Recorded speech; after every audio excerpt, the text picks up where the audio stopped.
First of all glory and honor to God for this wonderful moment. Respected Chairperson, Srimati Karen Rose, esteemed Additional Secretary to the Government of Nagaland, Sri Sintiwapang Iyer, respected Father Thomas, our most esteemed leader, Sri Dr. Johnny Kadunsin Rongmai, all the officials and staffs of the NSDMA Home Department, and all the various leaders from the various faith-based organizations, ladies and gentlemen, मेरे एक छात्र होने के बावजूद मुझे ये अवसर जो NSDMA गृह विभाग नागालैंड सरकार ने आज दिया है, इसके लिए मैं आप सबका आभार व्यक्त करता हूँ, आप सबको धन्यवाद देता हूँ, और साथ ही साथ आप सभी लोग जिन्होंने अपने कीमती समय को निकाल के आज यहाँ आ पाए, आप सबको धन्यवाद देता हूँ. Without further ado, let me speak on today's topic, my topic, which is what faith-based leaders can do for the next generation in the face of climate risk and disaster resilience. It is an honor for me on this International Day for Disaster Reduction, for Disaster Risk Reduction, to stand before you. I, in no aspect of my competence, limited knowledge, wisdom, or capabilities, and fit or qualified to speak or preach or teach about this topic. I shall rather prefer to share my observation, suggestions, and insights with utmost respect to your esteemed authority and your leadership in your various religious places of worship as to what we can do and as to what we can achieve and as to what we can collectively contribute to the next generation for disaster risk resilience. So let us begin with a moment of reflection across various major world religions, that there is a similarity, a pattern of thought. And that pattern of thought, in the biblical context, is the till and keep for man and woman for the Garden of Eden. The Quran's emphasis of humans as caliphs and vice-regents of earth, the Jain's respect and honor for nature, the Buddhism's principles to live in harmony with all living beings and to see land as a living relative, the beauty of Hinduism to worship, preserve, and to enhance nature. There is a common pattern of thought here. Just like Raja Ram Mohan Roy, the father of Indian Renaissance, he preached and ardently advocated for unity of all religions, for the worship of one God, for the similarities in all the religions. We see a monotheistic idea, a monotheistic ideology, a similarity of pattern of thought of a universal truth. And what is that universal truth?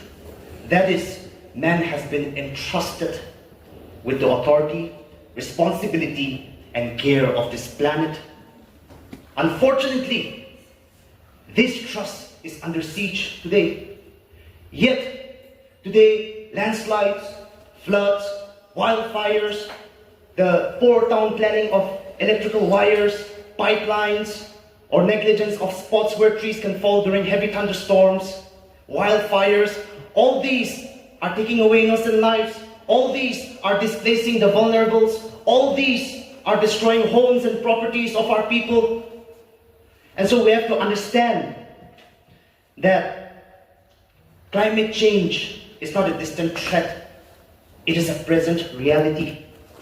There's a saying in the owl language, Alimay melan shitapaliba alimao, which translates to, it is a world where everything changes. So just like the current leaders, they have replaced the past generations, the current elders have replaced the past generations, in the same manner and way, the next generation will replace the current leaders and the current elders of our society, which is inevitable.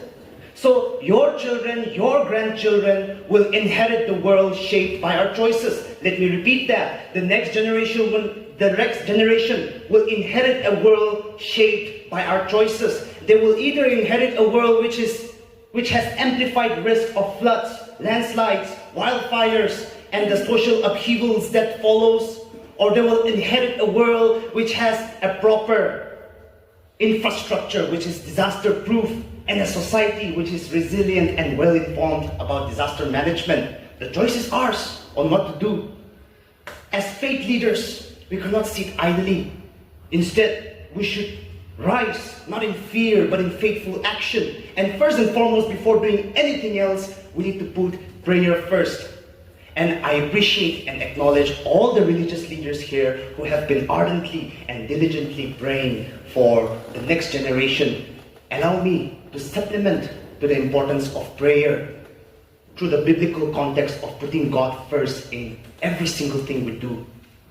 हमें डरकर नहीं, बल्कि बहादुरी और निष्ठापूर्वक कार्य करते हुए आगे बढ़ना होगा। और मुझे अपने विचार और सोच को 5 बिंदुओं में आप सबके सामने प्रस्तुत करना है। I want to speak about my thoughts in 5 points in front of every one of you. The first and foremost, cleanliness. The moment I saw the topic, the word cleanliness has been on my mind. I've been thinking on it, pondering and retrospecting on it. It is a regurgitated information for every one of us. We have been hearing it again and again. But allow me to express and share to you my views and perspective of what cleanliness is. It transcends beyond physical hygiene, beyond environmental care. For me, it is the purity of the soul, heart, and the mind, which manifests itself into honesty, integrity, principles, and moral actions.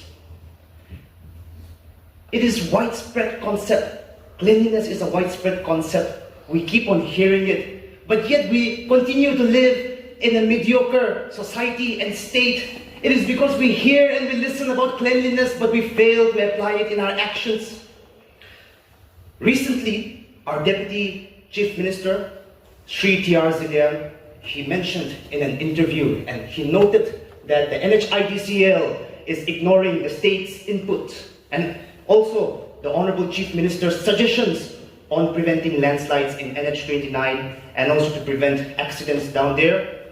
So this is a reflection of the lack of cleanliness, of the lack of honesty, which is synonymous with cleanliness, of the lack of ethical cleanliness and cooperation in the initiatives taken by the NHIDCL. And just like that, in various government departments, in various political parties, in various organizations, in various aspects of our society, we see that there is lack of cleanliness. So when we really emphasize as church leaders, as religious leaders on cleanliness and let people implement it into their lives, then everything will align in place, including disaster management. The second point that I want to share with you is the need for a think tank. Committees and commissions of youths from various theological colleges or Catholic institutions or youth groups within churches or even the different religious groups. The young people can form a committee across Nagaland, not only across Nagaland, but the entire of Northeast, where young people from all walks of life and all religions in a secular manner come together and share their experiences and their ideas as to how to tackle with climate change and risk reduction of disasters. We have to listen to the young people on how they want to be approached, on being sensitized on this issue, and trust me, when you listen to the young people on how they want to be approached, it will spread like wildfire in a good way. The third point is awareness and embracing of technology. Our respected Sri Johnny Rongmai, a few months back, he was telling us about a Chinese parable of a Chinese emperor whose last words were, "There is no free lunch." So there is no free lunch. कोई मुफ्त का भोजन नहीं मिलने वाला हमें. एक ऐसा समाज जो आपदा के लिए तैयार हो, एक ऐसा समाज हमें मुफ्त में नहीं मिलेगा. इसके लिए हमें काम करना होगा. Just like James 2:17 says, faith without action is dead. So a society with proper infrastructure and a disaster resilient society will not be given to us on a silver platter. We have to give efforts for it. And the churches and the religious organizations can collaborate with the NSDMA and the Home Department using technology and AI for spreading awareness. Under Dr. Rongmai's leadership, we are seeing that the SMS weather alerts show effective adaptability of technology. We are very grateful for that, and hence today's weather portal launch program. So my suggestion would be a regular monthly content production from the local content creators in collaboration with the church organizations, with the faith-based organizations, because when all the content creators at one go, they produce content on disaster management, people will think about it once and they will forget about it. But when it's done on a monthly basis, when the local entrepreneurs, when the local content creators are supported on a monthly basis, it will create entrepreneurship as well. It will slowly, gradually sensitize the people, because they will see that it is constantly on their screens. The content, be it in the form of entertainment, be it in the form of educational videos, be it in the form of music. So, it can be like an inspiration as to how the Youth Resources and Sports Department conducted their program recently, just last month in the month of September, where they collaborated with the content creators.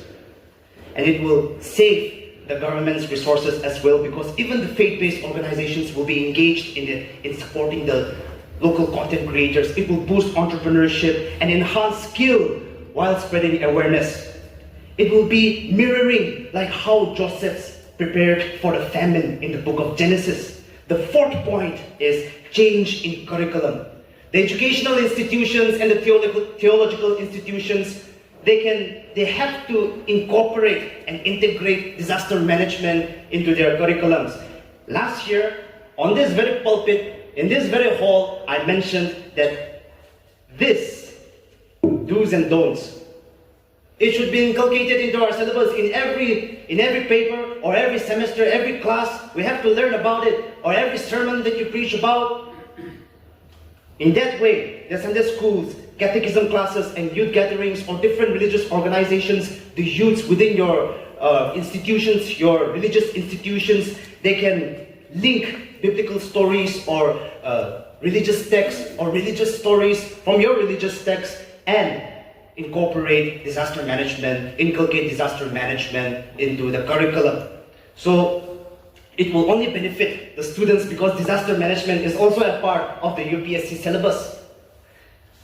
In my mother's our village, Warumong, every Sunday, the students of the middle school, they come together, they gather, and they clean the village pathways and roads. Then they go and attend their Sunday school classes. This has been a generational, decades-long tradition, and that is the impact of good education, the impact of good curriculum, and the impact that can leave a generational tradition. The fifth point is long-term initiatives. The practical tree plantation drives, collaboration with the departments, and making the youths learn about disaster management, also opening the religious places of worship to people in times of distress. It will put a mindset into the students, into the young people, the leaders of tomorrow, the elders of tomorrow, that this is the standard that needs to be set, and this is what needs to be done. This is how inclusive the places of religious worship should be like. And in that way, nowadays we see a trend of selfishness and lavishness, especially in some of the churches, not all the churches, not all the church members or workers, but we see in some people the way they lavishly spend not only the resources of the churches or the religious institutions, but also nature. So us as humans, we are making our own natural disasters, and that needs to be sensitized, that needs to be let go of. The faith-based religious organizations can help in waste management, helping the municipalities and also the government by mobilizing the youths, mobilizing the young people of your respective religious institutions, and then making them help the municipalities in waste management. We can move towards a cleaner Nagaland, move towards a cleaner India, and move towards a cleaner world. In conclusion, disaster management is deeply rooted in the biblical context, with how Noah was warning people about the floods, but people ignored him. I hope and pray that the people of Nagaland will take heed to the ardent and diligent efforts of the department as well as the faith-based organizations. Nowadays, we see that many of the environmentalists and many of the people, they are making people aware and preaching about global warming, but we cannot continue to remain asleep on this issue. There's a saying, a very old saying in Chakhesang dialect.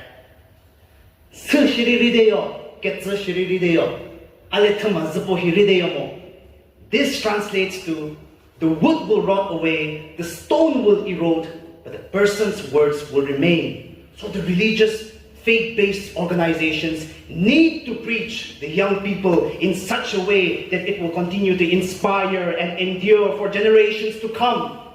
और इसी के आधार पर हम एक ऐसी समाज की स्थापना कर सकते हैं जहां पे अनेक मजबूत पीढ़ियां इस ज्ञान को आगे ले जाएंगे और आपदा तैयार समाज की नींव रखते हुए हम इसकी स्थापना कर सकते हैं.